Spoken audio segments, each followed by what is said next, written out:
Peace, everybody. Thanks for joining us. Welcome to another soldier story. Today, we are going to have on Ashanti Alston.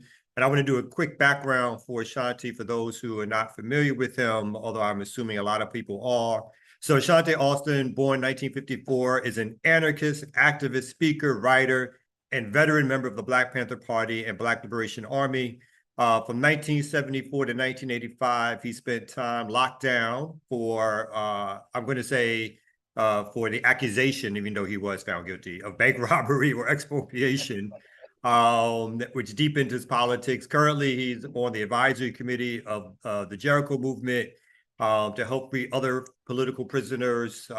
Ashanti has been active and organizing for decades, and it is a pleasure, a real pleasure to finally get him on the platform. Thank you, Ashanti, for joining us. Yes. Thank you for having me. Thank all three of you for having me. And I told Kamau before we record, I am nervous because of you three guys, and I'm in front of you. So y'all got me nervous, and I'm hoping I can, I can do my thing. Yeah, man, you cooler than peppermint. Yeah, no question. It's an honor. Yeah. I mean, you like the Cyrus of the movement. I remember being at the UN one time, and I looked up and I saw a whole bunch of white hardcore cats looking like they had chains and bats and Russian sickles and all kinds of shit. I'm like, damn, who these cats right here? I thought we had to get in a position, and we looked up and Ashanti was leading the way. I was like, boy. You see, Kamau, you can learn something from that, man. You can learn something from this. I tell you, man. I've been telling this for years. I know. I'm used to him being around sort of white folks too. They were mostly kind of smelly. You know, I wasn't sure about the bathing thing and all that kind of good stuff. But good folks, just back New York days. Just joking, all of y'all who were smelly, but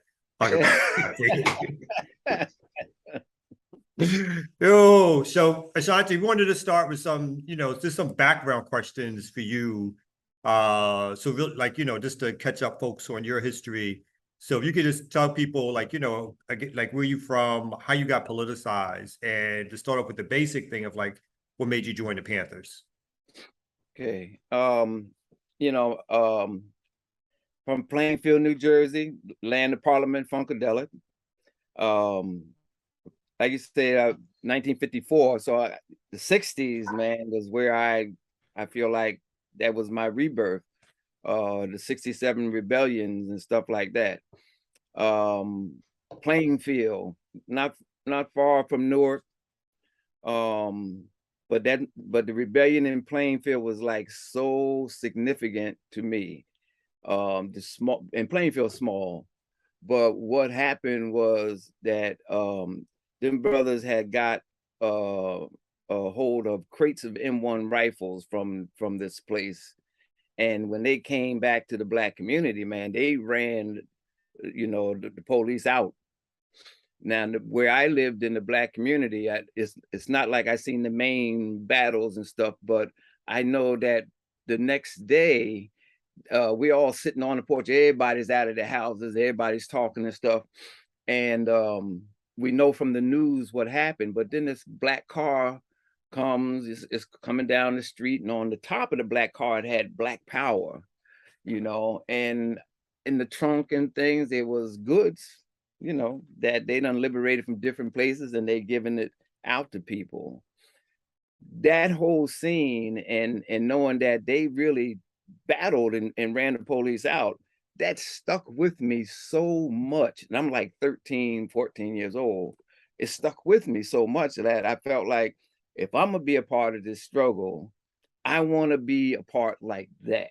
I want to be a part of those who fight back, who make me proud, because I was definitely proud of what they just did. And even though it was, I think maybe they just held it for maybe 6 days until the National Guard and then the tanks came in. But it was enough for me to like say, this is going to be my life. Wow. So then after that, it's like school, junior high and everything. We organizing. Huey knew, even before Huey, it was Stokely Carmichael and H. Brown's voice around Black Power. And we started organizing in the junior high and the high schools. We organized a walkout. We wanted Black history. And just this one day, we all came out at the same times, and we marched. Most of the Black folks came out, not all, enough that we marched to City Hall and demanded that they teach Black history. And by the next school year that started in September, we had Black history. So it was again like this unity thing, this thing of Black people coming together was like, we can do whatever we want. We can accomplish whatever we want. And then from there into the ranks of the Black Panther Party. And you're talking about mainly like folks like me and Jihad, you know, and Jihad's father, you know, so we all like wanted to know what's the Black Panthers about. And his father wanted to know too. So we would go to the office in Newark, Jersey City, Harlem, the Brooklyn offices and stuff, and get literature and talk to them. And they would tell us, you know, well, if you want to become a part, you got to do this and this, this and that. And so we definitely wanted to be a part. And I the thing I always remember was, you know, the black beret, black leather jacket, powder blue shirt, and all that good looking stuff. We couldn't wait to get the uniform and everything, you know. And but when we were serious about joining, they was clear on giving us a different perspective of what this Black Panther Party was about, because they loaded us up with books, you know, and said, well, you should become a part of this program here, that program, which would have been the free breakfast program and different things. Come help us out and stuff so that you can learn. And it helped us to see that, you know, the uniform looked nice, but that's what it wasn't about that. And plus, it was around the same time that Huey and them had gave out that order that because there was so many attacks against the Panthers and the uniforms, we stood out that Panthers was to stop wearing the uniforms unless it was on special occasions. So me and Jihad actually never got to wear the uniform, but we was so amazed at the experience of working with people in this Panther style, you know, this thing about becoming service of the people. And so that just kept us in. And then in no time, speaking to our high school friends and a few other folks who were adults, we started eventually having our own chapter. We had our own storefront. We had another storefront, whether it's the clothing program. We was like active in the high schools. At some point I ran for vice president of student council, and Jihad ran for, he didn't run, he was one of the leaders of the Black students. And I actually had this militant speak that was based off of Eldridge Cleaver's speech. Did not think I was going to win. The next day I find out that I'm in the vice president position and still doing our thing, you know, in the community and whatnot. There was times we took over the cafeteria and we talking about free Kamau, who was like a New York Panther who would come to Plainfield and was like our mentor. But he had got captured, and we was trying to raise attention about what he was doing. So here we are shutting down the jukebox, and we standing on the tables and stuff, and we talking about Kamau, free Kamau. It was things like that. But then eventually, and I think we was going for a good year, a cop gets killed. And next thing you know, me and Jihad are going to court for burglaries, because we were B&E artists at the same time. And as we each entered the courts at different times, police swoop on us and charge us with the murder of this cop. And at the time, the death penalty was still in effect. So, you know, even then, I mean, you would have thought that, man, we would be scared out of our minds. Yeah, how old were y'all when you got the charge? 17. 17. 17. Yeah. And just to be clear, we're talking about Jihad Abdul Mumit, who is a chair of Jericho right now, and who was recently on our platform in case people missed it. And the other thing, just a point of clarification, because some might only know of Brooklyn through their interaction with Kamau on our channel, and I just want to be, you said the Panthers had a chapter in Brooklyn. So that level of radicalism has existed in Brooklyn, and we can't just judge Brooklyn That's by Brooklyn on Kamau. Kamau. Is that what I just want? Is that what we're saying? I Kamau's just want to be hip-hop, clear, right. right? Well, 'Cause There Kamau, was actually several chapters. Brooklyn had several chapters actually at one time. Brooklyn was like really rolling. But you know, a lot of folks, it was that time, you know, like it was like Queens had a chapter, Bronx had one, and then you got the Young Lords and everybody else too. There was so much going on. And so like in this mix, man, there was so much that was going to keep you going, keep you motivated, keep you really feeling like we in this revolution and we can win, you know. And it was part of how we was learning to be Panthers. There was points where you couldn't say like, if we win, like you're having a conversation and like, well, if we win, we're going to do this and that. If you said if, the next thing you was going to be on the floor doing like 20 push-ups or something like that. We don't deal with it when we win, you know. And that mindset, that it got me and Jihad at the right time, man. You know, it's like that mindset, there ain't nothing we can't do, you know. So 14 months in the Union County Jail. The last 4 months was the trial itself, and our family was able to get particularly one really good lawyer. And Jihad had a public defender, but the lawyer that my family got, I mean, he came from a top-notch Black lawyer. I'm blanking on his name now. And he was able to show like this was like a classic frame up here, you know, because the only thing that they was going on, the main information was my literature, that I had stuff on guerrilla warfare and stuff, and I'm underlining stuff, you know, like the Irish Republican Army did this and did that. And so the prosecutor would photograph that and have gigantic photos and tell the jury, see, this is mindset. This tells you what their thinking was. And then the other thing was they had these young brothers who was probably like 12, 13 years old, that they had picked up and terrorized them into picking out me and Jihad's picture. As at this particular night, this thing happened, that's who they seen. And it came out that they was like really terrorized into picking out these pictures. So how long did it? I'm sorry. Say it again. No, I was just gonna ask, because one of the things, and I wanted to rewind a little bit. You was talking about the politicized, the political education part, right?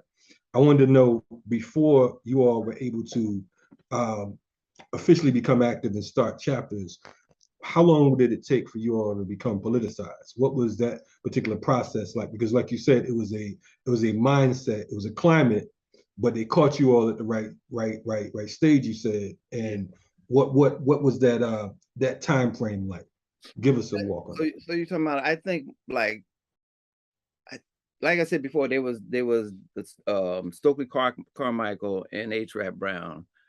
Like having read, you know, Stokely's book on Black Power, having read Die Nigga Die, you know, and staying up on the news. And then when you actually going into the Panther Party, then you're pretty much just continuing your education. But now you're getting into some Marxism, Leninism, Maoism. There's the Red Book. You're getting into W.E.B. Du Bois, Robert Williams, and all this other stuff, you know, Negroes with Guns. And it was like you were beginning to see the world differently through political lens that were also very Black nationalist revolutionary lenses, and finding out that there was people all over the world who were struggling, particularly in Africa, you know, these liberation movements. Like we was growing, we was just absorbing everything, and it just made so much sense. And because when we had to read Frantz Fanon, and you know, France ain't no easy read, but the more that you have these study groups and people asking questions, and you encourage to get the dictionary, so much of Fanon made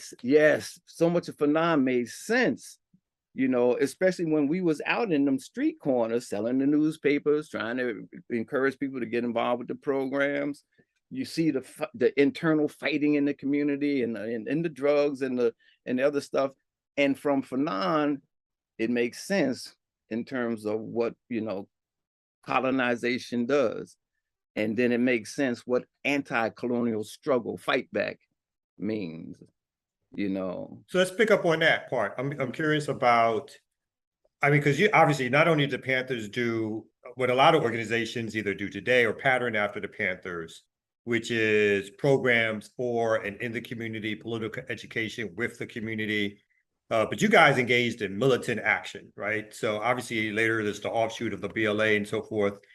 How, like, in terms of doing that, was that just something that it was an easy thing to go from, you know, we're going to do this breakfast program to, like, you know, like you said, y'all did some B&Es or whatever like that. Like, how hard was that, even as a transition, and or what level of politicalization did you feel like reached you? There was like, no, this is also, this kind of work can also be part or is part of the struggle.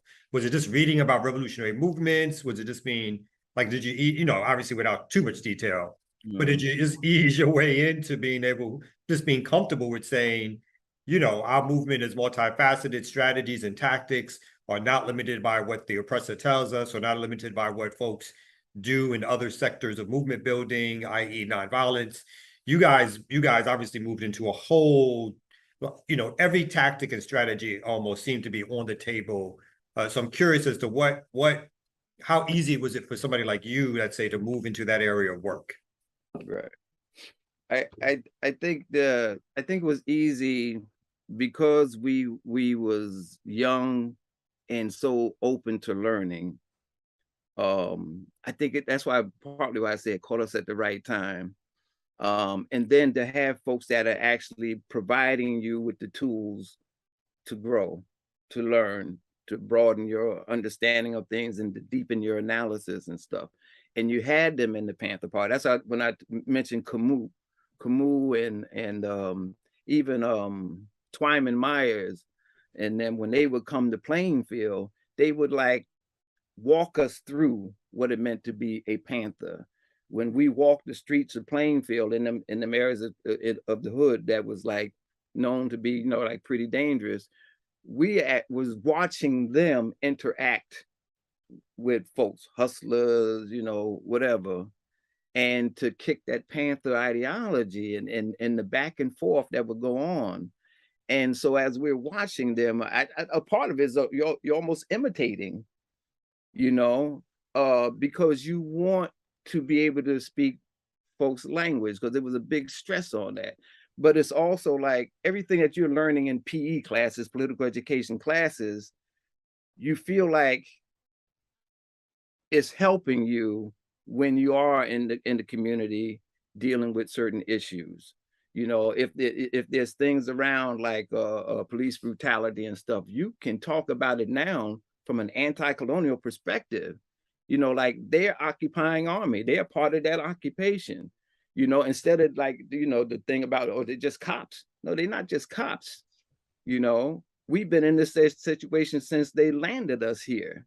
And to get people to see that helps them to move out of that mindset that doesn't allow them to be critical. And when you're not critical, a lot of times you can just blame yourself or just accept that, oh, this is my station in life. But when you see Panthers, or you see people like you be on the bus and somebody throws a Black Power fist up and other people respond to it, like, oh my God, this thing is like, this is great. It's really like we're doing this, you know. So the education went along with the work you did. Is I guess that's praxis, you know, like as you are learning, you're doing, and you're critiquing. But I think what was so helpful too was that how it felt when your people was actually starting to respond to you. When kids actually started coming, we had a free lunch program. It wasn't free breakfast because mainly we started in the summer.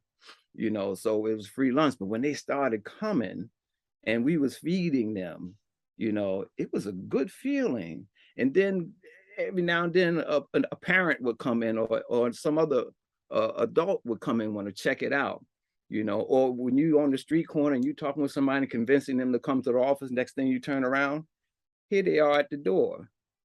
And I was at one point officer of the day. So when someone came in, I would greet that person, you know, and stuff like that. It made you feel that nothing was impossible. This blackness thing, you know, and our blackness had this revolutionary thing going with us. And I say that because we were different from what we call the cultural nationalists, you know, where we felt like, you know, it ain't just about reclaiming our blackness or Africanness. It's about battling. It's about fighting this system for the right to determine our own destiny. Point one, Black Panther Party platform program. Everything became real. You reading the paper, you seeing what they doing to Bobby Seale, Huey Newton, Eldridge Cleaver, and others. They Eldridge is in exile. Bobby Seale is locked up here. Huey Newton is locked up there, shot, locked up there. They just killed Fred Hampton. You would think that that would like make a lot of folks say, I don't know if I want to get involved with this. But me and Jihad, his father and others was like entrenching more. We're like, we understand it. Mal would say that, you know, if your enemy ain't attacking you, you must not be doing anything, you know. And we knew that the programs and the newspapers and these connections we were making were proof that we were doing something right, because people were coming. And this is even after the split. I mean, the split in 1971, even with that, there was still the work going on. Locally, nationally, internationally. That's when you start thinking about like Safia, Bukhari, and others, like that Harlem office became like, folks will come from Japan, you know, revolutionaries from Japan, and their stop would be to the Harlem office. You know, Yuri Kochiyama would be like hooking folks up, you know. She was that key person, this Japanese woman living in Harlem that was close to Malcolm X, you know, she would be like directing people to the Harlem office. Get in touch if you want to know about this Black Panther Party, if you want to know about this Black Liberation Army, you know. So that work was still there, and we still felt like we were in the midst of it. And even though with what the counterintelligence program was doing, and we was like feeling it, there was like no desire to stop. I ain't saying that maybe we shouldn't have just stepped back a few times and thought about it some deeper ways, but hey, it was what it was. And I think it was long enough for us to at least set an example that the potential of revolution, of backing this enemy up against the wall, armed, with programs in the community garnering the support of the people, can possibly work. The alternative was to keep getting sucked into the system. So, you know, like even with all of that, so that, and that's like from, I think 1970, when me and Jihad, his father and others started our chapter 2. I would say maybe 74.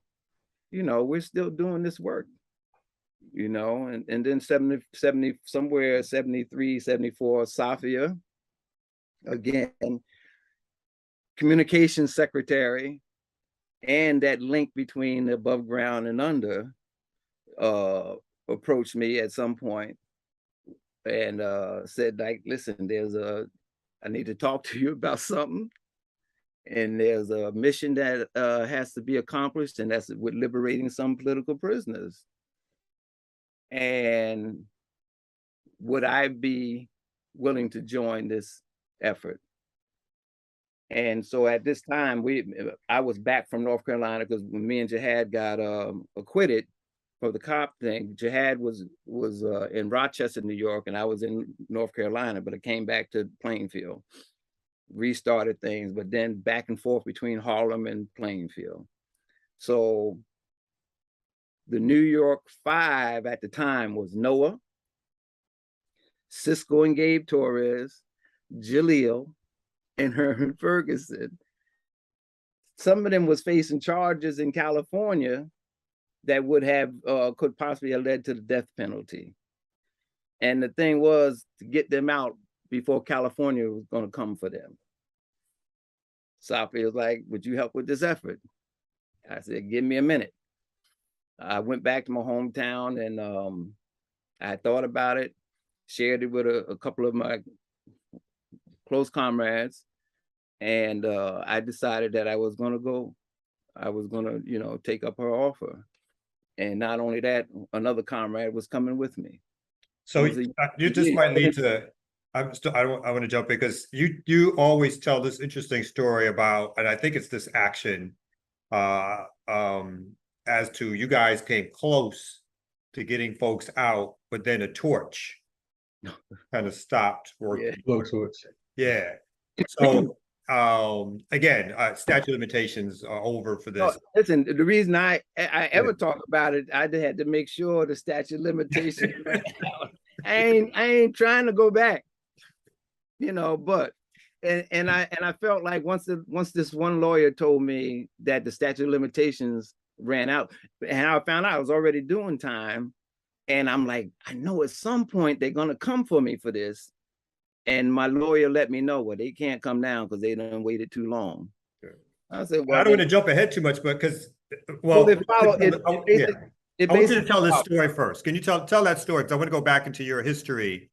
Okay. About how you wound up locked up yourself. Yeah. But tell this, because there's always this. I was about to say, because a lot of this already is like for people who are already somewhat well initiated. And I'm thinking not only for myself, but some of the students I intend to show this to, they need to hear some of that background. I need to hear some of the details as well. So please. Right. Well, actually, it was when I came back from North Carolina, and we, you know, working with Safi out of the Harlem office. And mind you, this is all this time too, like Blood, Thomas McCrary is locked up, Deruba's locked up and stuff. And sometimes I would hear Blood share some stories, and I'm like, well, Blood, while he was in, he don't know some of these other things because he's locked up. But it's the story of the continuation of the Black Panther Party work and the Black Liberation Army work. Because the newspapers would let you know that they done broke the back of the BLA and all this other madness, but here we are doing that work. So the thing is to get Noah and them out. And so the first— You're talking about Albert Noah Washington. Right? Albert Noah Washington. Okay, I gotta remember to give the names. Thank you. Right. So they gave us, they had some information from inside that there was a tunnel that led up under the tombs, the Manhattan House of Detention. And so the first thing was, okay, let's see if we can find this tunnel. So one night, here we are down in that area, and wee hours of the morning too, figured, well, ain't nobody gonna be around, lifting up the manhole covers and seeing if someone go down and see if there's a tunnel that leads up under the tomb, so that we could get them out that way. But once one of the comrades went down, there was a John Q. citizen somewhere, saw these niggas, you know, I don't know if I can say that on the but next thing we know, here come the police cars, and we get arrested. The newspapers called us the sewer rats, you know. So here we are, we in Rikers Island and stuff, but really what was the charge for that? The charge was tampering with the manhole covers. So that property, right? So they you know, we was in there for several days, Safia, myself, and two other comrades. When you see the newspaper, if you see the newspaper photo, you see Safia, they got her chained in the first, and the rest of us are behind her.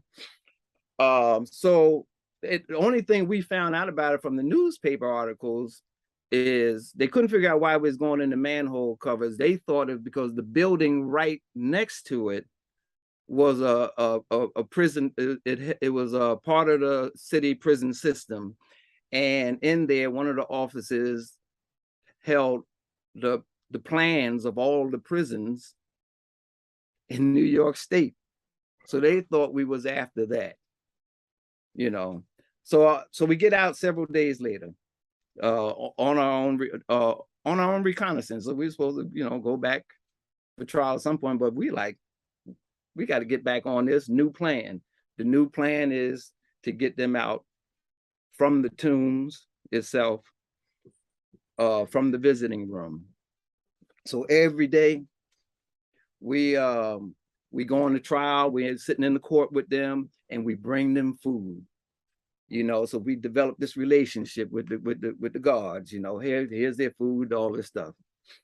It's just that one particular day, here we are, we got the same bag, which is supposed to have the food in it, but out come the guns. The guard, we took the guards, we handcuffed them, took them to the bathroom, and handcuffed them to the toilets. Feeling like that's a good place for them to be because it's a shitty job that they do. All right. We proceed to the visiting room. They already in the visiting room waiting for us to visit. I opened the bag and I had kind of to give myself a crash course in this acetylene torch because the comrade that was supposed to do it couldn't do it at the time. So I'm like, well, I got to get in the backyard and try to figure out how to do this thing, and did the best I could. So once we in there was another guard up there. We secured him.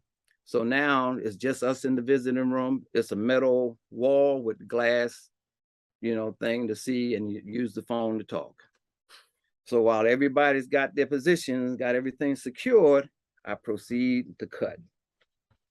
And I cut all the way around 4 corners until I get to maybe about 2 inches to go, and the oxygen tank runs out. And places where the metal was hot, other places, you know, it kind of drips. So in some ways it's kind of difficult. You can't kick it. One of the sisters wanted to be like, can we shoot it? You know, I'm like, no, we can't do that. You know, and when it was clear that we wasn't going to be able to do it, we had to turn the no on them and say. So you could see them on the other side. Yeah, they had it. Listen, they did their part. They secured their part on that side, and we secured ours on this side. And when it was clear that we couldn't do it, you know, we had to say, listen, we got to go. You know, and it was like, what had? Wow. Even thinking about it now, two of the sisters. It was on this mission as well. It was also their partners. Our comrades was their partners as well. So it was like really kind of hurtful. But it's like, yo, man, you know, it is what it is. We got to go. And as easy as we was able to go in there and secure that space, we had planned it really well. As easy, and if we could have got them out, it would have been as easy to like leave, because that's what we did. Everything was in place. When we came out that last door, it was like, well, we don't know if it's going to be a shootout or whatever, but let's go. And it wasn't. Right to the van that was taking us somewhere else. But if successful, we would have had all of them out, plus some of the other prisoners that was visiting at the same time, who would have really appreciated being out of there too, you know. But, and the reason I tell it is because I want people to know that one has to be daring. One has to know, like, it ain't like you ain't gonna be scared, but you gotta be daring. You have to have that kind of courage.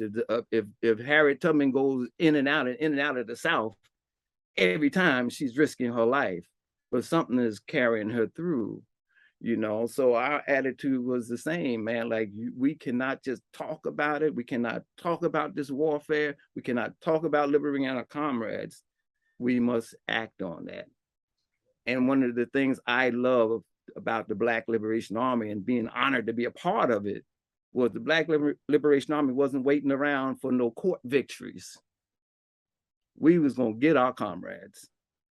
They need to be in the struggle. They need to be free. So you can just follow the New York Times or the Daily News. You will see like there was all these attempts, some successful, some not, but we kept trying and carried that even when in the times that we were captured and we in them jails and prisons, still trying to get out, still trying. And it's important because, like people get in this attitude that, or this mindset that this revolution can be a rational approach with your oppressors. You can talk to them. Maybe you can talk them out of being racist, fascist, motherfuckers. To their morality, right? Yes. So, and we're like, let's be real. It's been 400 years. Who are you talking to? We must take back our lives. So we went from there, we got away from there and continued to travel. Eventually, doing a bank expropriation, Mr. Kamau. So get your terms right. which is what we call them, bank expropriation, because we going after it. We ain't nobody funding us but us. George Soros ain't funding us. China ain't funding us. None of them. We will fund ourselves, which is part of that learning Kim Il-sung, Juche, Kim Il-sung of North Korean Revolution, liberation struggle. Like, we will take care of ourselves. We will fund ourselves. We'll never worry about that. We will never be dependent on anybody about that. And I feel it's important to talk about that aspect of the Black Panther Party and its relation to the Black Liberation Army, and what is there to learn from those who want to carry on the work, because it says that you have accepted death, but there's a liberating process that when one says, I accept that I might die in this thing, it frees you from, like, I can't keep worrying about that. There's work to be done.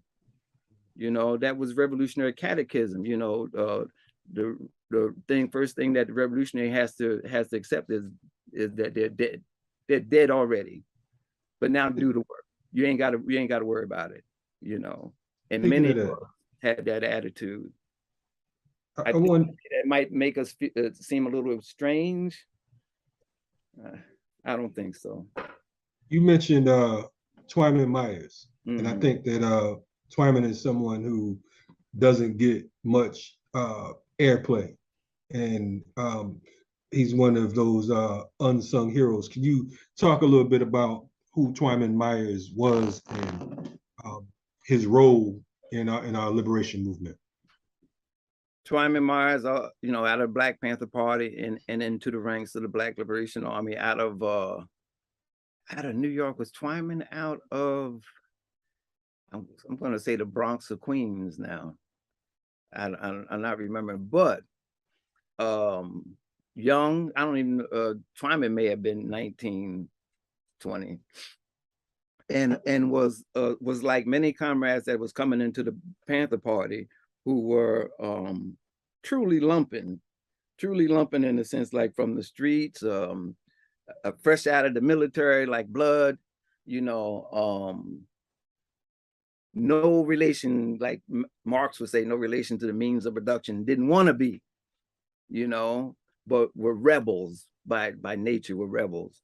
And Twyman was a part of the Olubala tribe, which was a very active tribe of the Black Liberation Army. Twyman became known because in several shootouts and stuff, if some comrades was captured, he seemed to have been one who was able to get away. So there started to be this, which I think is cool, kind of a mythology around, you can't get them, Henry Shasha Brown, same thing, like their ability to get away or to escape. And then the next time you might hear about them, it's in some other part of the country with a bank expropriation, or there's been some ambush of some occupying troop or whatever, you know. And so a certain aura develops around him, which, you know, was encouraging to a whole bunch of other folks from the streets who felt like their life could only be significant in a similar way, that they got to fight, that they can't be like selling drugs, they can't be doing all this other stuff. This thing we up against is a monster, and if I'm gonna live in this thing, then I'm gonna live fighting back. So Twyman was that kind of person, and those who knew him well, like Pam Hanna, and some of the others, they tell you he was a really nice guy. People think that we just say that because we want support. You know, a lot of folks was just, but when it came to fighting, everyone understood that death might be there, but we're going to take it to them. We're going to take it to them. You know, that's why when the Yoruba or Blood talk about, you know, political consequences, you know, especially in light of things that's going on now, you know, back then there were political consequences. You might have to go into the records of WLIB or stations like that in New York and go to the chat when people are just calling in chatting after a BLA action to get a sense of what the community felt about that when the police was attacked for something that they just did, you know. And the BLA made it a point, like, to communicate that this wasn't about the color of your skin. This is about that uniform that you got on and the role that you're playing, you know. But this is how serious it is. If we want the violence to stop from these vicious, you know, protectors of the system, then one must develop the military capacity to stop it. We ain't no different from anybody else. So I think what's important for that is that we wasn't just military. A lot of us who came out of the Panther Party, we had these values, man, that we're servants of the people. You know, we had them values like you can't take a single needle or piece of thread from the masses. It was lessons you learned from Mao about how to develop authentic relations with people in the community, how to really know by talking with people what would they like to see happen, you know. And that's what we tried to do to the best that we could. I'm curious about, so like part during this era too, like sort of you talked about the split, and Huey and some others came down on another side, right? There's part of the Panther discussion that was, this was all too soon, or it shouldn't have been something that either we should have engaged in as Panthers, or we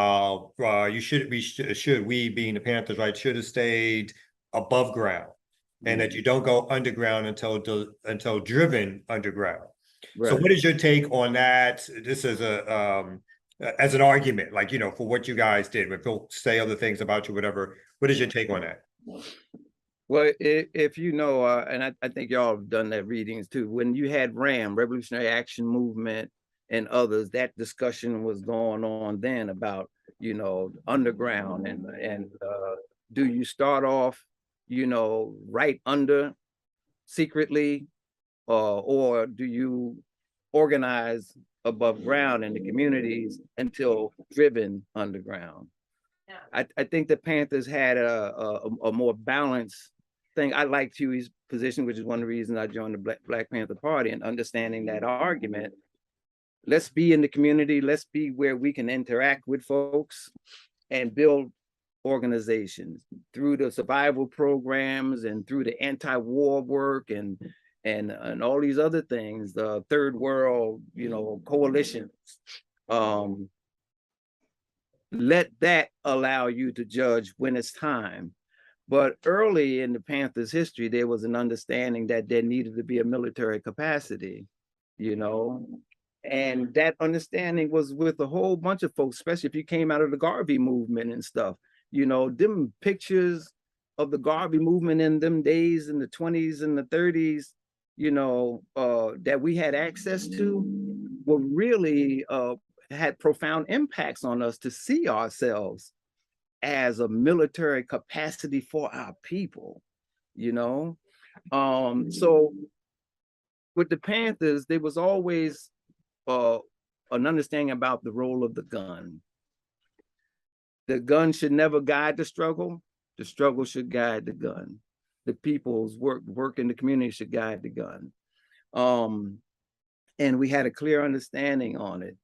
But you can see from everything, the counterintelligence program was in effect. The local police departments was like going mad. They was attacking folks. They were setting up folks and everything. You hear the story about Asada and all like them. They didn't want to go underground. It was like, man, they're picking up so many people. I'm taking off,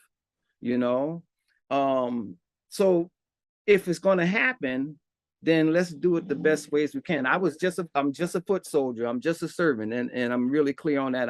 I was never no leadership. But you would hear that Sundiata and others heading down south were already down there setting up bases. Folks in California doing the same thing, folks in Philadelphia, same thing, putting things together for that capacity of a armed front, or the military capacity to protect the above ground movements and stuff like that, the community programs and whatnot. You hear the story of Matulus and all the stuff that they were trying to do. Always that understanding was there.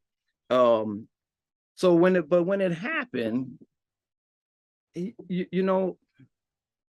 think in a certain sense it was still new to us, but to the FBI, and I think too, you could include the CIA, they were old hats at this stuff.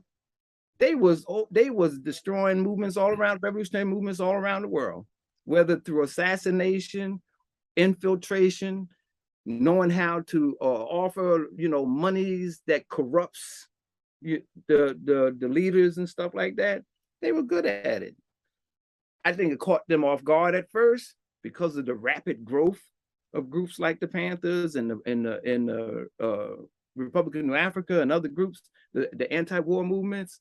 But I think once they got it together, they instituted that plan. Next thing you know, man, we caught it. And those who could escape it did. Those who could retreat did. And those who tried to hold on and continue that more armed struggle path, we did the best we could. I think they're up for lessons now. We did the best we could. I wanted to ask, because I'd asked you about Twyman, but what happened in Twyman? Twyman, at some point, Twyman was back in New York. And like I say, Safia she was such a key person. Because folks knew how to contact Safia if they needed certain things. Safia, what people probably need to know is like a lot of the folks from the Panther 21 trained her really well, in terms of the role she played as communications secretary and the understanding of that relation between above and under, So Twyman is under, and he's alone because it was a shootout at a certain place, and he was able to escape. But in needing help, he knows that he's got to try to contact people. But it seems like at some point, I don't remember exactly where he was or where he was going, but someone recognized him and notified the police. And at this time, I'm like working out of the Harlem office in Plainfield, New Jersey. And at this particular time, I think that we had got word that they caught up with him and they shot him down in the street. The newspapers said that Twyman pulled out his gun and it was a battle. Some brother called the office, and I think I was there, called the office, and Safia took the phone call And that brother said they never gave him a chance to pull out his gun. They shot him so much that one of his legs was just hanging on by the tendons. That's how much of the hatred that they had for him in particular, Black Liberation Army folks in general, because we were not afraid to go after them, you know. And so some of us knew the real story about how he got killed, you know. So you can imagine cops, you know, in order to make them look good, someone probably placed the gun somewhere. Maybe he had a gun on him, but the story we got, he was never able to get to it or pull it out. But they just laid that gun.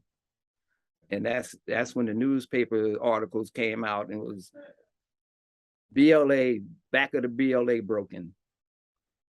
And at the same time that we're doing this work to get Noah and the rest out, we're like,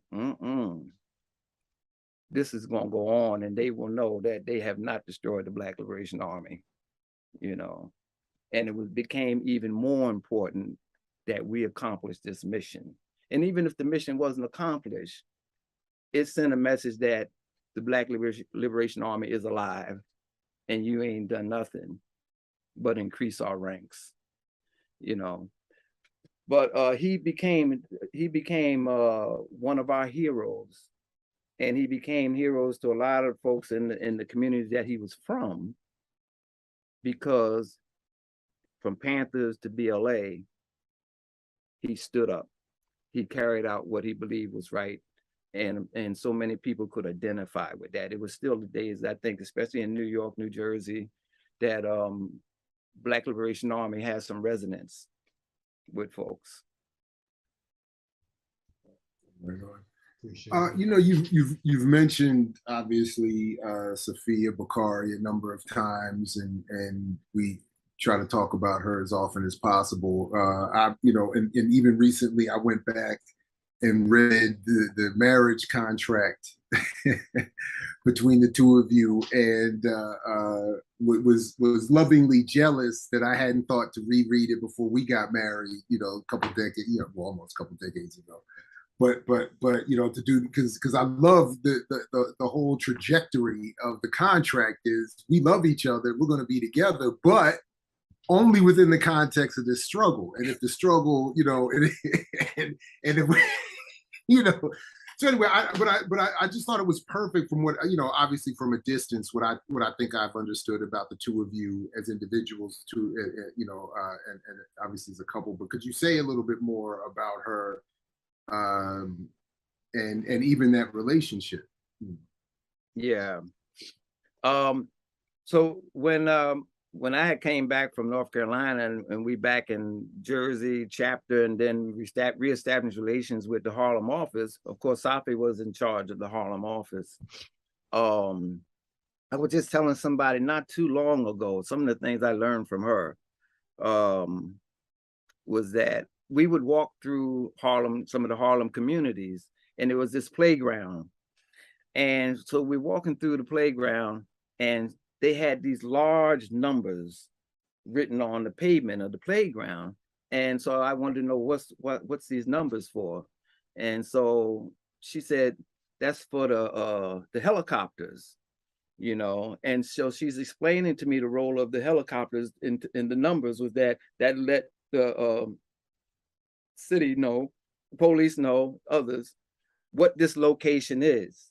It was part of their control, you know, of the Harlem community, you know, to know the locations, this location, this number means this number means that, you know, and how Safia's mind was always on Harlem is an occupied community, and that if you're going to fight this system, you got to know some of the military aspects involved here.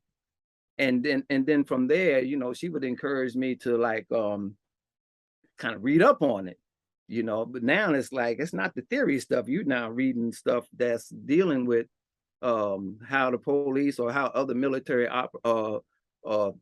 operations in other places map out the territories that they want to control and maintain control, you know. And that was her thinking. and then from there, like it's like we back around the office, and how she related to the people who lived around the office in the buildings and stuff like that, and how they knew her.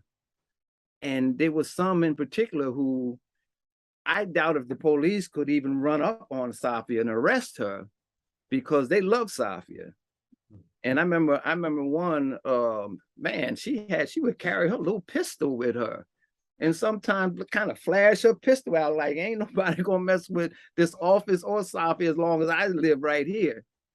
And that kind of relationship stayed with me in terms of a goal to, like, anytime you're organizing, get to know you folks, let them get to know you as an individual, as this political person, and the work that you're trying to do, because people will support you, you know.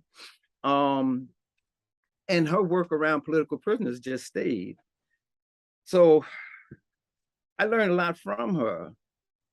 And then when we got captured for the bank expropriation, later we come to find out that Safia and them, Masai Ehohesi and others, had the incident in Virginia where one of the comrades was killed, and Masai and Safia were captured.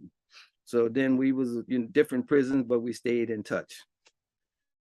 And it's so funny because at a certain point, you know, you're writing each other, and you both notice that your communication is starting to get a little bit intimate here, you know, and it ain't always so political.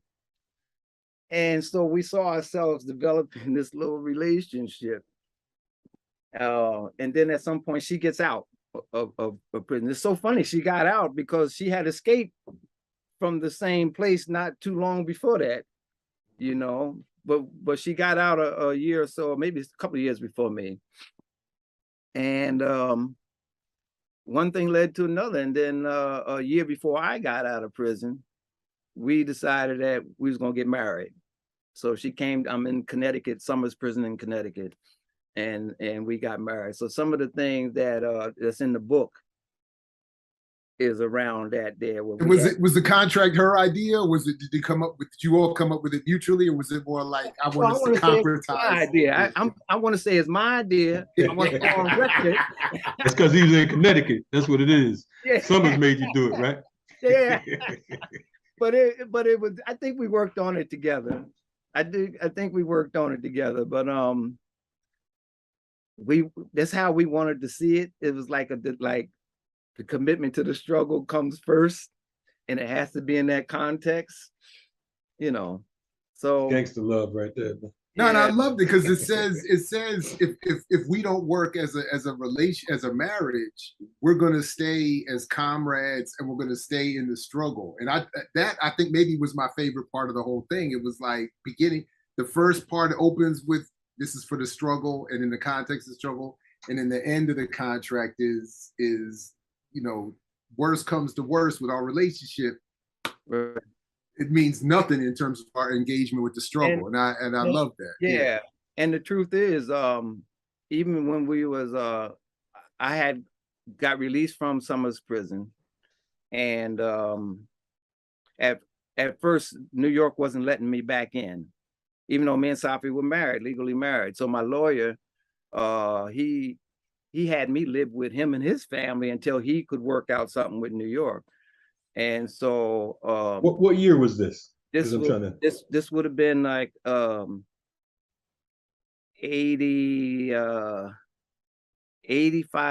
the end of 85, maybe the beginning of 86. So stay on that for a second, because that's a period, like, so you spent, if I'm not mistaken, about 11 years? Yeah. So locked down. Right. And obviously during that time period was, you know, what could only be considered the demise of the militant movement. Mm-hmm. So by the time you came out in the 80s, the movement as you knew it was essentially done and over. Yeah. And so I'm curious as to, obviously you got back involved in organizing work. And so what was it, what did you see on the ground? You know, what were your feelings during that time? And then can you weave in a little bit about, so when did you start moving towards anarchism as a part of your philosophy? Okay. All right. So living in Connecticut with my lawyer, waiting for him to work that out with New York. He had a good relationship with a lot of these Black high school students who were good at basketball. He would help them get scholarships and all that stuff, work out best arrangements for colleges and stuff. And there was this one young brother who I would talk to every now and then, but one time I wanted to just ask him, you know, what do you know about the Black Panther Party? Not even Black Liberation Army. And he said, is that some martial arts group? And I'm like, oh my God, you know, that was the first thing that let me know that there was no consciousness. There was folks in general did not know about Black Panther Party, all the things we tried to do, Republic of New Africa, Amiri Baraka's group, and all these other things that was so prominent at one time. So that was kind of heartbreaking, but it let me know that the system did its job, you know, because during that period too that I was in, there was such a mass production of cop shows, you know, that dealt with the cultural destruction of that memory of the Black Panther Party, Black Liberation Army, and all of that. On top of what the continued militarization of the police in the community. Everything was being worked to like not only destroy the knowledge of that, but to intimidate people to even thinking in that direction, you know. And when I met more comrades, once I'm back in New York, it's like they would say, yeah, man, it's been rough, you know. And trying to like raise that consciousness was rough. But just briefly, I think that because we get into the period of early hip hop, you get into the period of Public Enemy and Brand Nubian and others, Kalonji, you know more of these folks, Kamau. X-Clan, all those folks. Yeah. RS1. X-Clan. Yeah, X-Clan, right? Yeah. So they did a lot to bring back some consciousness that we're still in a struggle, you know. And then when the movie came out, it was so helpful, and a lot of people, especially young people, wanted to know. A lot of the older folks who remembered were more willing to step forward and at least say, yeah, I remember them cats, you know. And it felt like, you know, something was being recovered that seemed to have been lost. The anarchist part was prison, still reading, all of this stuff, organizing inside and trying to figure out ways to get over them walls or get under the walls or whatever. But started reading more critical theory, which was a lot different from traditional Marxist, Leninist stuff. Included more psychoanalytical stuff and all, you know, things like that. And that was helpful. It allowed me to see that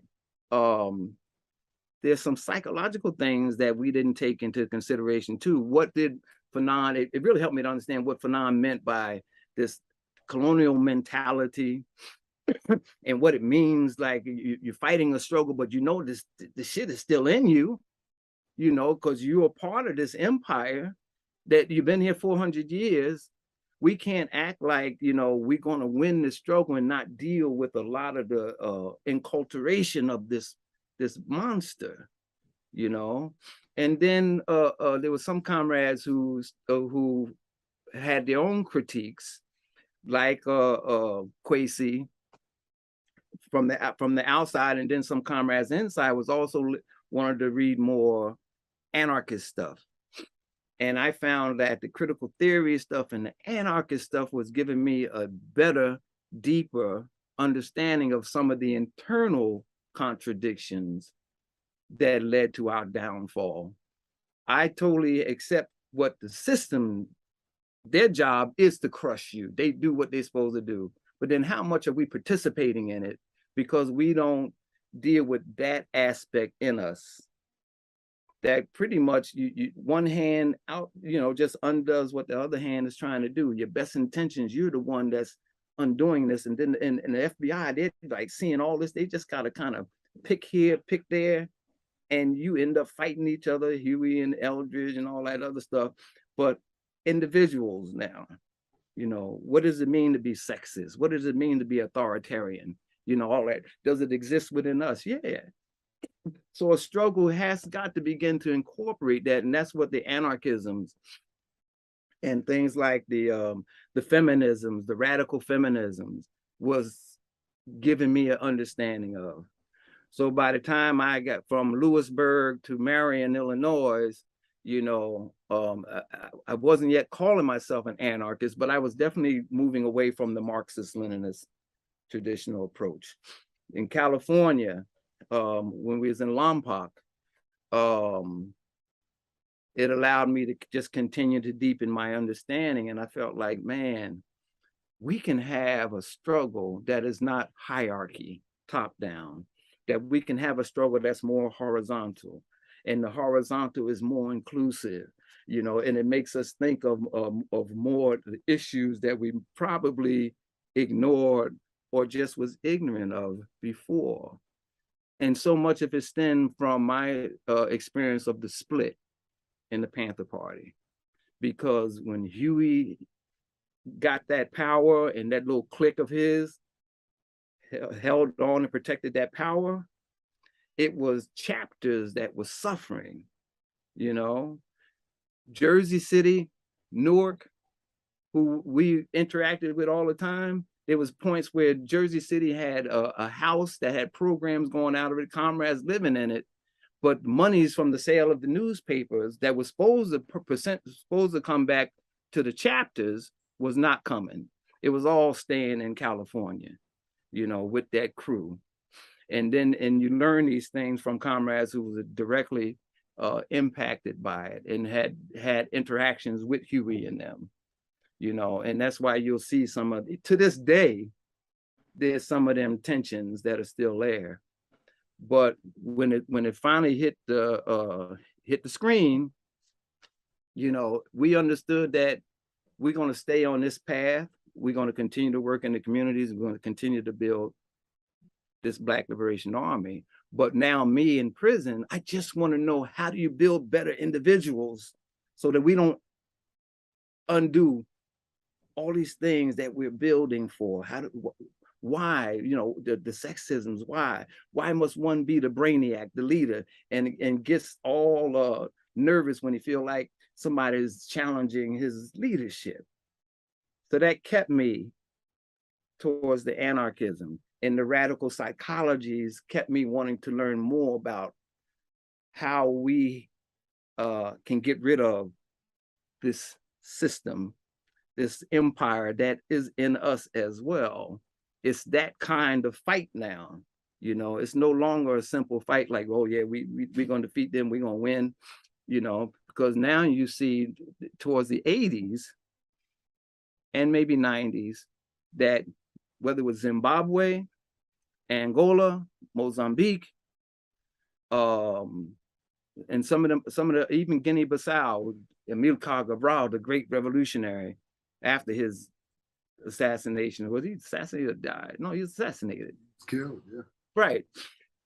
They did not accomplish their liberation revolutionary struggles. They began to develop another kind of oppressive system. And I'm like, wow. And it was, for me, it was only the anarchists that was given a critique towards that, So how do we avoid winning a struggle only to continue the authoritarian sexist madness that we thought we was getting away from, because we were pretty naive. We was not really focusing on some things we need to. I would like to see that now. We talk about, well, what do I want to see? let's focus on what do we need to do to be better, to grow, to change. So someone said, like, if you want to change the world, you got to change yourself. You got to see that as a part of the process. Panther Party was nothing about that. That person that I started off with from the Black Power movement and joined the Panthers, not the same person. I never thought about that. I would have to consider Black Power was one thing, but there was a lot of focus around the vote. But then it was like, no, man, maybe we can run the police out of our community. Maybe we can create some kind of communal things here. You know, Black Panther Party also made me think about sexism, because we were supposed to fight sexism within the Black Panther Party, you know? So that means, like, I got to figure out how to look at my own self as a sexist, you know?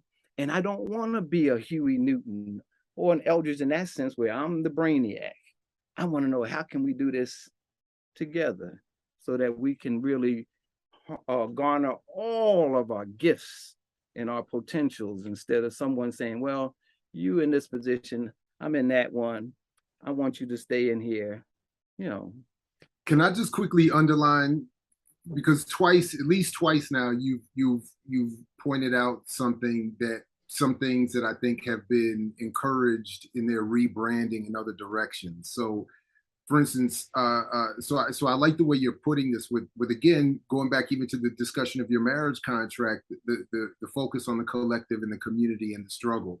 Because earlier you talked about bank expropriation and the need for the movement and the community to always be self-funded and insular in that way.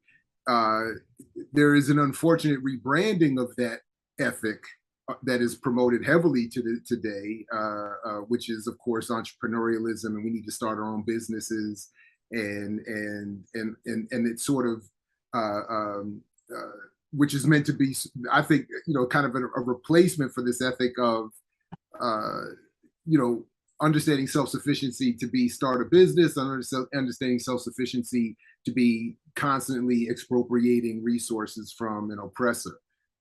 Similarly, you just said that that for us to have a successful struggle, we have to have, you know, be able to go through individual transformation.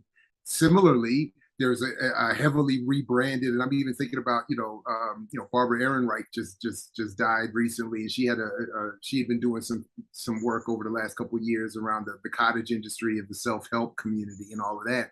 So in other words, there's this rebranding of even that ethic to mean that instead of collective struggle, political struggle, the community, I need to self-help myself to freedom. And if I just fix myself, which again, much like my other point, if I go back, if I make money and I do well, then, and I fix myself, then I can become a positive. So I just kind of want to, what I'm hearing is that you're approaching this with a very different ethic. You're approaching these two topic areas, so to speak, with a very different politic and purpose. So I just wanted to, I don't know if I have really a question, but I just heard these, and I wanted to highlight what I understand to be your different approach to these, because again, the rebranding has been, I think, very successful, unfortunately, in turning us, taking these very important points that you're raising and turning them in a very conservative direction. You know, one, that I understand that there's a lot of folks that they want to do the business thing. Man, I just wish that they would stay committed to this struggle if they're going to do the business thing. You know, it ain't like even back in them days that there wasn't businesses that supported the Black Panther Party. But one of the things from back then too that I think destroyed our movements, besides the militarization of the police, the COINTELPRO, updates of the COINTELPRO, but was the whole Black capitalism thing, you know, and the whole thing around, you know, getting Blacks in the political positions, become mayors and all this other stuff. All that stuff done us in. The whole integration thing done us in, you know. But it ain't like there wasn't a time that we didn't call on the NAACP legal folks to give us some help, you know. So how do you use that, and how do you stay focused?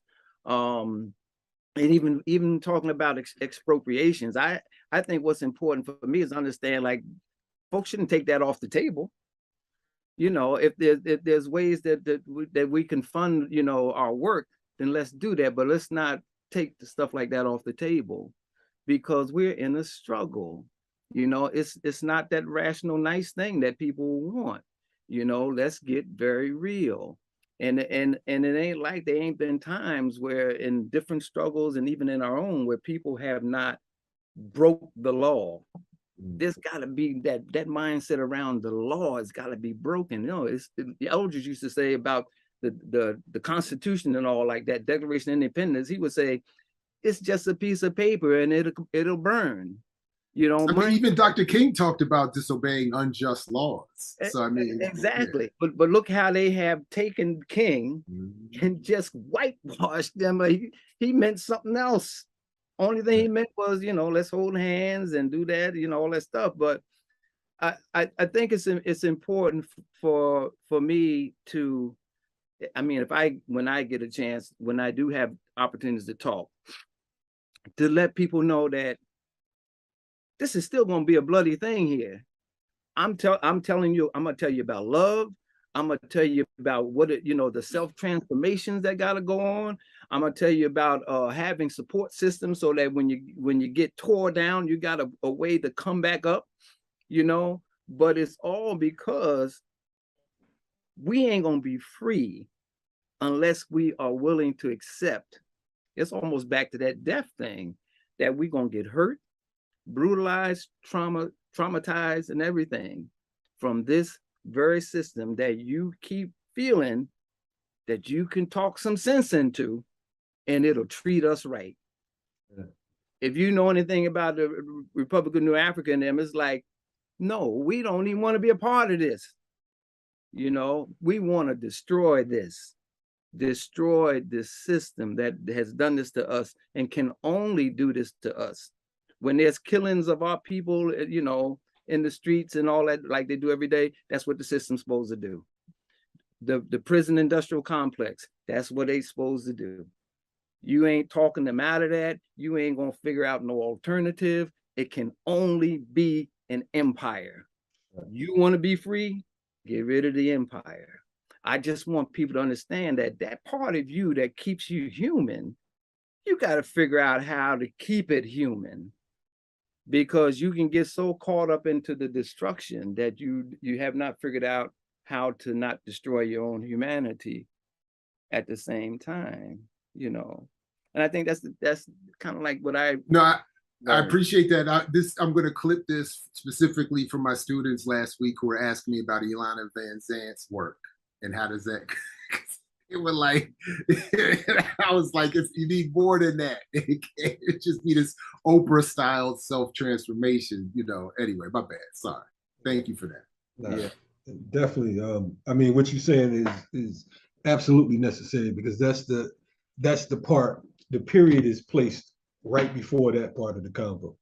Right. You know what I'm saying? It's like everything else, and you know, and secretly, realistically, many of us, we're hoping that it don't come to bloodshed, but it's like hoping that you're going to find the fountain of youth, or that you won't die. It's inevitable. No one escapes this life alive. Right. So I'm so happy that you're saying this, and saying that, you know, sometimes folks get it twisted and they think that we're trying to romanticize it, or you're trying to play tough and all this. No, motherfucker, we don't want to bleed either. Right. We don't want to die, but at the same time, it's like we know that this machine is a death machine. Either we destroy this machine, or this machine is absolutely, wholly, and completely going to destroy us and everything that comes from us. So right. I definitely appreciate you saying that part, because you know, you and Jihad, like I said on another show, you know, you two are two of the coolest cats I know. You know what I'm saying? And they hear the smooth talk and all that type shit, and they miss out on what it is that's being said. You're not romanticizing your past efforts or events or what your comrade said or did. You're like, look, you know, this is a little more packaged and refined, you know, but you know, we still gotta eat or get eaten. Right. Right. It's Yeah. it's like, like sharing the story about the tombs thing. I ain't sharing that for no ego. I want people to know you got to be daring. Right. We could have all come walked out of there just like Jonathan Jackson in that van and all got blasted away. Right. But man, if you ain't willing to take the chance to be free, to step into that zone, you ain't never gonna be free. So that there's things with that. And just the fact that like Malika, one of my mentor, not even one of my mentor, Malika, in Mississippi, was one of the people in the tombs. I only say that because she did her time for that. But she was like, after Safia had put our group together, Malika was effectively the person in charge of our cell, and her experience was so important for me as the newcomer, and her coolness and calmness under them circumstances. I'm like, damn, I gotta be cool and calm. She is so focused, but her partner was behind them walls too.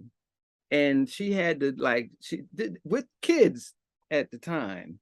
So we was like fighting underground, and there was still folks that had their families with them under them circumstances. And then you hear the story later on with Malika and Abdul Majid, the whole thing when he was captured in Philadelphia and stuff. We are trying to do this thing here together, making all kind of sacrifices, not for no ego things. It's just because we want to be done with this stuff.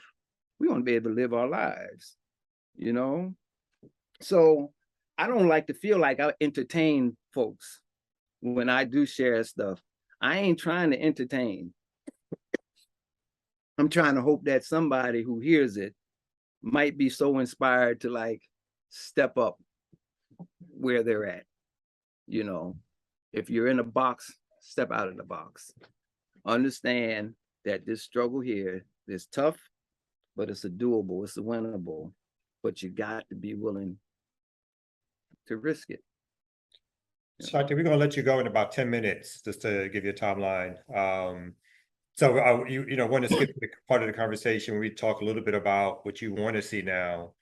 I mean, you mentioned some stuff around how anarchism sort of infused itself into your politics. You also talked a little bit just now, you mentioned the BLA and the cell structure, which seems to be a more flat structure than obviously some of the hierarchy Right. that you've talked about in terms of being opposed to, or wanting to see flattened. So I'm curious about what it is that you like to see in terms of building organizational apparatuses and so forth that may be different from what you saw in the past when it comes to when you see liberation struggles. Obviously some of them again collapsed under their own weight. Some of them, most of them though, even during that time period, were attacked by agents of the empire, let's say. Right.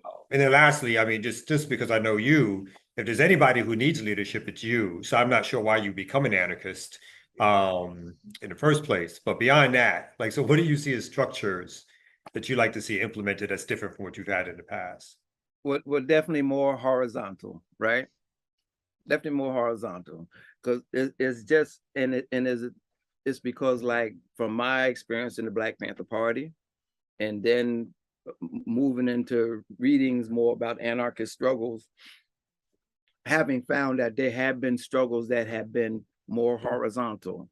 And by that meaning is like, it doesn't have to be set where there's leaders here and then all of us pawns are here.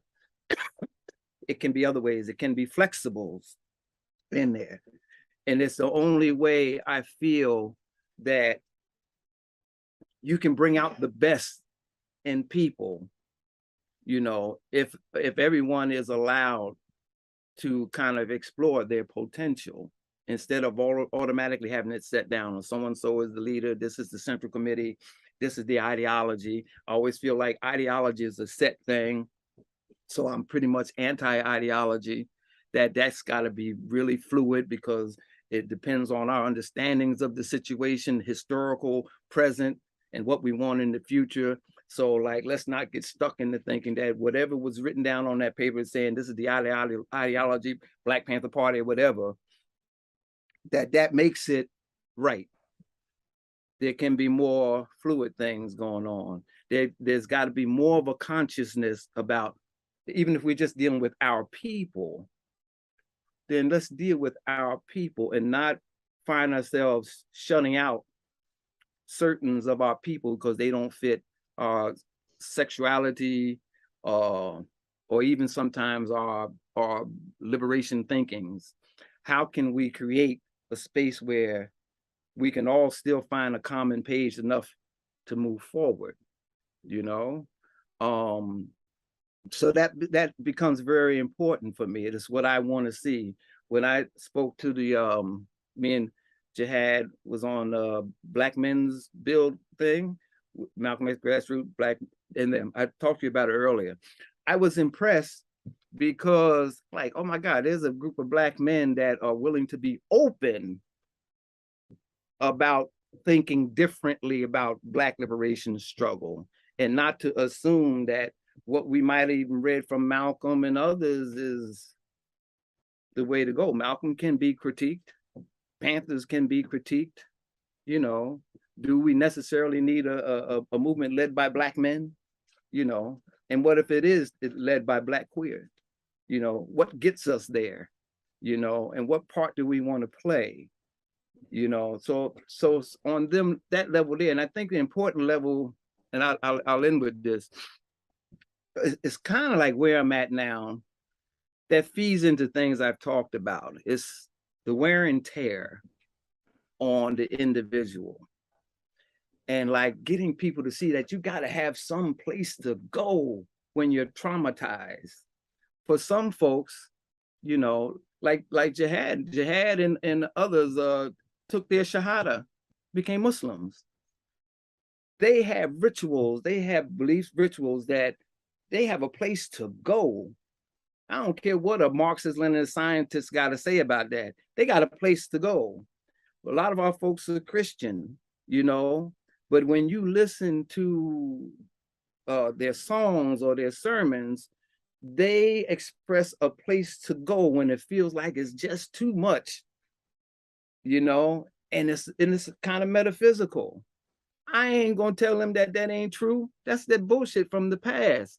What works for us, you know, to have a different kind of being in the world that takes us out of just we're an individual in the struggle. We are connected to every damn thing that there is, and not having answers for it is part of the mystery. So figure out how you, whether you're secular or you're religious or you're spiritual, have a place to go, because there is so much. I've told you, my depression has been for years, but it ain't but several years back that I could even say the word, you know? And I know that it's all behind when I think that we ain't gonna do this, you know? But then I gotta remind myself, there's community movement builders.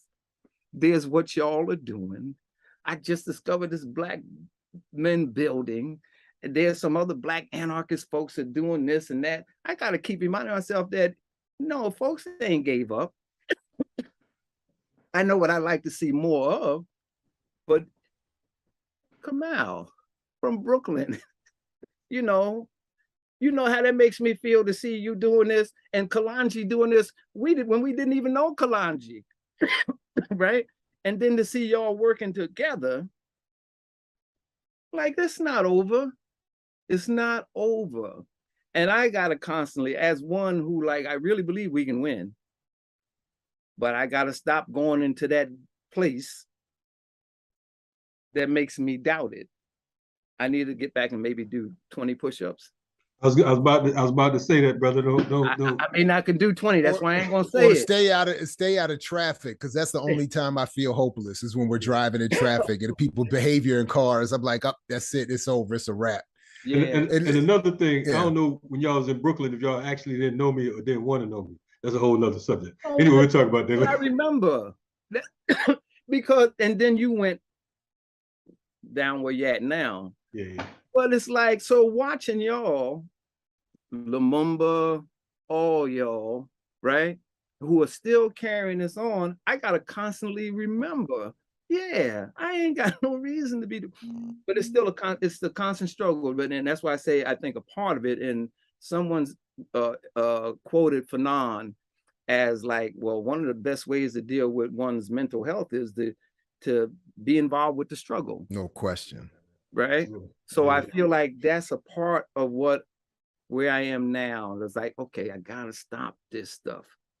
People are like, why, Jared, are you working with Kamau and Kalonji? And I said, because believe it or not, it's for my mental health. It sounds crazy, but you know. Well, when they ask me that, I just say that I lost my mind. Yeah. But anyway, go ahead. No, listen, I did just one question. You said something earlier, and this is something in my own work where I really struggle with this. You said that and I'm assuming you were talking in terms of the timeline, the Mario Van Peebles movie Panther. Right. But you know, usually my conclusions are that these films are a net negative on their impact on our communities and encouraging us to both have a clear political analysis and then moving towards the work that is depicted in these films or said to be depicted in these films. But you said it had a positive impact. So could you just say another word or two about why you think films like that? And do you think like Judas and the Black Messiah and other films that I know I've been personally really critical of, do you think that could you explain why you think that there's a net positive? And because, and I haven't seen the Judas one, but because they give you a way to have conversations with people. It's even the Malcolm X movie that Spike Lee did, all the criticisms, right? But I have used that so many times just for the conversations. You know, and I've used the Black Panther excerpts from the Black Panther one and talks I've given, workshops I've given, because they provide a way to explain certain things. And I mean, I can get critical about them, but for most part, is what of it can I use to give people a better understanding of the Black Panther Party, with the hope that they will take that and go further with it. So I think any of them, you know, it's like even the Black Panther Marvel one, you know, there's things that can be used no matter. Thank you, Ashanti. How critical. Yes. Soft in your old age. Yes. Ashanti, listen, we've gotten into Royal Rumbles because of this. My position is we utilize all tools as organizing tools. As organizers, we swoop down, okay, this is the correct blah, blah, blah, so on and so forth. The three of us, I remember an episode of Renegade Culture, we're talking about Malcolm X film, and these dudes damn near jumping. I don't understand. It's not a question. It's not a question of how do we. It's not a question of use. It's a question of net positive, net negative. Of course, we're going to use it. I just don't think it has a net positive. That's the mind behind the gun, brother. It's not the gun. It's the mind behind the gun. Let me tell you what I watch now. What I'm watching now, and I wish I could figure out a way to have a long workshops on it. It's Queen Sugar. Queen Sugar has me crying damn near every episode because it deals with so many issues that are important to me. You know, lost me there, Shanti. But he was good for me. Ralph Angel can't help but just mess up everything he do because he's so stuck in that understanding of man to him, right? What's her name? Nova pisses me off so much, you know, because of what she does, but her commitment, her relationships, especially with the cop, but her commitment to the community is solid. So these characters who are messy, right? But you see them trying to work through their shit, and some of it like Hollywood. I would love to be a combination of Hollywood and probably Prosper. Well, let's host that series on BPM. Ashanti does, Ashanti's TV. Ashanti Wood. Ashanti Wood. Let's do it. So much like that. So it is other critiques for it, but it's like there's so many episodes I would love to use in teaching moments. So that's why, like, even with the Panther movie, the Van Peebles one, I ain't got no real big problem with it. I mean, some critiques, yeah, but in using it, or even excerpts of it, I get a chance to have some really in-depth conversations with folks who may not know. Right on. Well, we want to thank you for this in-depth conversation. I don't want to hold you for too long. We really do appreciate you coming on. I've known you, I feel like, for close to 30 years. It's amazing. I still my condolences, Ashanti. Right. My condolences. I still look good. And I will. It's harder than serving time. Is that what you're saying? Man, I've been working with him 5 years. And I want to choke him. You 30. Has it been that long? Oh, have mercy. I only say this here. I won't say it again. That you've been a mentor, a friend, a teacher, an ally. You're somebody like from New York movement circles that folks can depend on to speak to talk to. And I always tell folks when I talk about you is as much as I know that you know, as much as you've done, when you have debates or discussions or intellectual arguments with people, you are never belittling. You always make folks feel like they are having a genuine conversation, discussion with you, even though most of the time I feel like you could wipe the floor with most of those folks, just in terms of your background and intellectual knowledge. But so I think you are not only, again, because of your past history, but just the last 30 years of your life, post Panthers, you've been a net positive to Black liberation and movement circles. So I just wanted to let you know that, brother. Wow. I appreciate that very much. Thank you. Ashanti must have pulled out a big check this time. Kamau. I know. But so I mean, what y'all do, like Jared, I was telling Kamau, I know your work. I read before you even your stuff before you even started this thing here. And so I was really intimidated. I know Kalonji, right? But I know that they're sharp. And intimidated. Listen to this bull. But I felt really good because you also you know like where I'm at now, I don't have a lot of folks like y'all. I miss New York because of that. The way that we joke, the way that we do when we're together, I think that people in the movement miss that part. It's too serious. No, we serious, but we can joke, we can laugh, we can make fun of each other. And that's a part of this thing here. Put your show together for BPM. We have a slot for you. You know what I mean? When you're ready, you can talk. We've invited one Black anarchist on to have a show. I don't know what happened with that. However, perhaps you could fill that up. Ask who that was, but I'm not even gonna say it. I don't want to get jumped. But anyway, but yeah, we definitely appreciate you. Absolutely. Thank you very much. I appreciate y'all. Right. And there was a reason why your computer didn't work the other day for that morning show. That would only been 20 minutes. We did a full 2 hours. The 20 minutes would have been too damn short. Would have been unfair. Yeah, so it definitely worked out. I gotta get this back to my wife now, man. I'm holding up her work. Well, we appreciate. Thank her very much. Thank you very much too. Peace. Definitely. Thank you. Right on. Love and respect. Yes, sir. Right on. Checking out Black Power Media. This is the special edition Soldier Story, live and direct. This was Ashanti Alston, and we appreciate his work and all of your work. Continue to support BPM, Black Power Media. Put something in that bucket. BlackPowerMedia.org is where you can support. Get that T-shirt Jared got on. He's our new model. Jared, show him that shirt again one more time. Now your shirt might not fit as good as Jared's. However, you know what I'm saying?